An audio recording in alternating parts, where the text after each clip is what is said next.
What's good, YouTube? It's Nas and we back with another video. Road to 1,000 subscribers, of course. And in today's video, we're going to be talking about the Game 5 overtime thriller we just got between the Cavs versus the Pistons. And let's talk about it because the Cavs finally get their first road game of the playoffs, in which a game where Donovan Mitchell was struggling up until overtime, where he got some clutch buckets. He hit his first three-pointer of the game. He finished with 21 points. James Harden led the way between basically the whole game. He had 30 points, 8 rebounds, and 6 assists.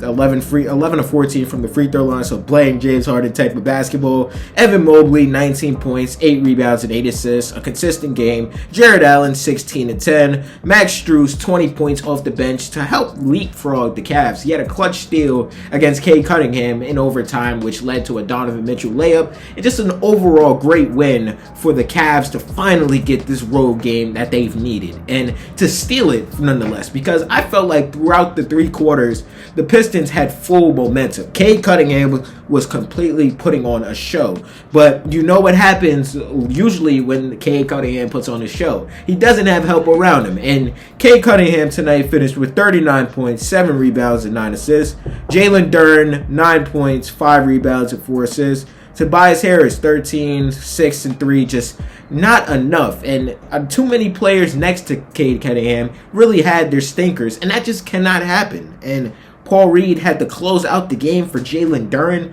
Jalen Duren has been absolutely awful throughout this series, and a player that was an all-star this season, a player that was supposed to get paid this season, a player that is supposed to be obviously a franchise cornerstone next to Cade Cunningham. It's just not going to cut it. And throughout these last 4 games that he's played, or 5 games, I guess, he's averaged 9 points, 5.5 rebounds, and 2 assists, shooting 50% from the field, playing 29 minutes. Like, he has been completely unplayable. And if you would have told a Pistons fan 3 months ago whether Jalen Duren would be not closing out a game when you have Evan Mobley and Jared Allen on the court, they would have looked at you crazy. Like, what? Jalen Duren is our next franchise great center. Jalen Duren is the future of this team. And now it just completely looks like he is letting down the Pistons. And it's not even on it. I feel like it's somewhat on him, but it just doesn't look like the same dominant Jalen Duren, the 6'10", 6'11", that would go through your chest and go dunk the ball. Play with some skill, at least have a face-up game in the low mid-range area, or even a close shot. It just doesn't look like it.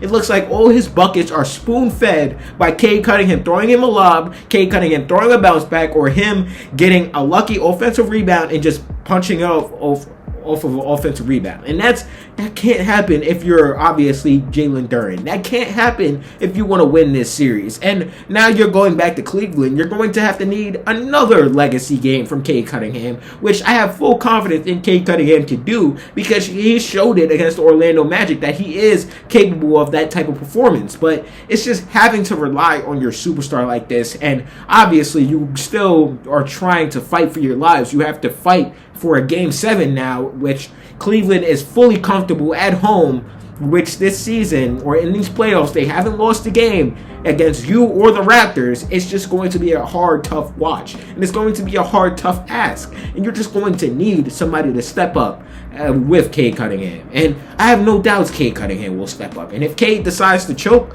next game, he's not going to get blamed for this series at all, because Cade Cunningham throughout the playoffs has been great. And obviously the turnovers have been an issue because he had a couple crucial turnovers. I felt like Cade was playing an amazing game, and then he had overtime turnovers which were bad. The Max Strus turnover, the throwing it out of bounds, it was just not good, and it was not a good look for Cade Cunningham. But at the same time, him having the 39 and 7 rebounds and 9 assists, he has to play make for everybody. He has to score. You're asking too much out of one of your best players, and that's honestly going to let you down in the long run. And that's not even me saying that the Pistons are this trash team, because they got by all season while doing this. But obviously, it gets to the playoffs and it gets to the point where playoff defenses can just load up against Cade Cunningham, right? And that's just not going to obviously help your offense out, because you're relying on Tobias Harris to play a different role, which he's not asked to do, to be the second scoring option threat, when we know Tobias Harris, even though he has been good in these playoffs, and this is really his first stinker of the game, and you take this to overtime. So at the same time, if I was a Pistons fan, I would be worried. But at the same time, you played basically horrible basketball outside of Cade Cunningham. You had no Duncan Robinson, and I felt like a couple times they had wide open threes, and those are threes Duncan Robinson nails those without even hesitation. There was hesitation on some of those shots. The Tobias Harris, the game where they could have cut the lead to 1, and Tobias Harris rushed his 3, missed it. Dennis Jacobs missed his 3, missed. Like Cade Cunningham, he had a chance to hit a 3, but his foot was on the line, so it was obviously called a 2, and he would have had 40, and that would have been a tie game. Like, it just was a lot of unlucky stuff for the Detroit Pistons tonight. And when you're talking about the Cavs, I expect the Donovan Mitchell masterclass game 6 against. Game 6. I expect a masterclass. I don't know if I said game 6 in the beginning of the video. Hopefully I didn't. I'm just realizing now, but hopefully with Donovan Mitchell having this stinker tonight, he got it out the way, because Donovan Mitchell seen immediate double teams when he came up court, like any star player does. But the Pistons made it a priority, because we saw what Donovan Mitchell did the game before. We saw how electric he was in the second half. They just didn't allow that for the whole entire game. Asar shut off his water, and he tried to game Asar, and then obviously Asar tipped it out. Some debate that was a foul, but my friend called me and told me, like, yo, that's not a foul. He touched the ball first. I went back to the clip, and he did look like it touched the ball first, even though it should do look crazy during the review. But honestly, the refs made a call.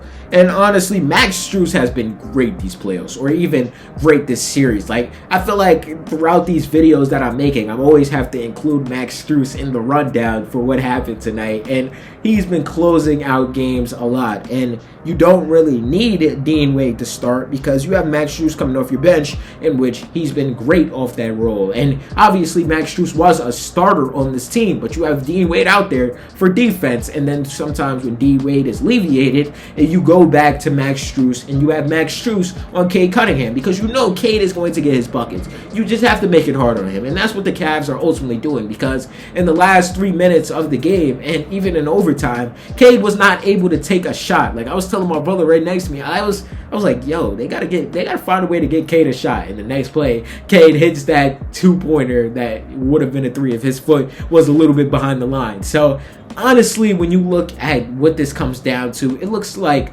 the Pistons are really in trouble. But I trust the Cavs. I can't even say I trust the Cavs, because I don't. But the Cavs are a really good home team. I would say that. That's why I was like, okay, like, the Pistons are going to win this game. The Cavs are in trouble. And this would have been on Donovan Mitchell's shoulders. But the Cavs made a run, and they made up time, and they won this game, which was a great game to steal, going back home where you're fully confident in. But at the same time, like I keep saying, the Pistons have to help out Cade Cunningham next game. Like, Cade cannot have 45, 40, and only Tobias Harris shows up with 18 or 20. That cannot happen. We need an outscoring run. Like, we need somebody else to step up. And even Tobias could step up for even 25, 20, like he had against Game 7 against the Orlando Magic. Like, I would have confidence in the Pistons, but ultimately, the Pistons do not have a true number 2 option next to Cade Cunningham, and that could potentially be their downfall.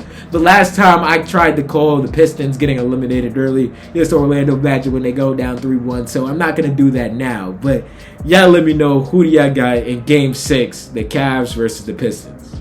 Subscribe.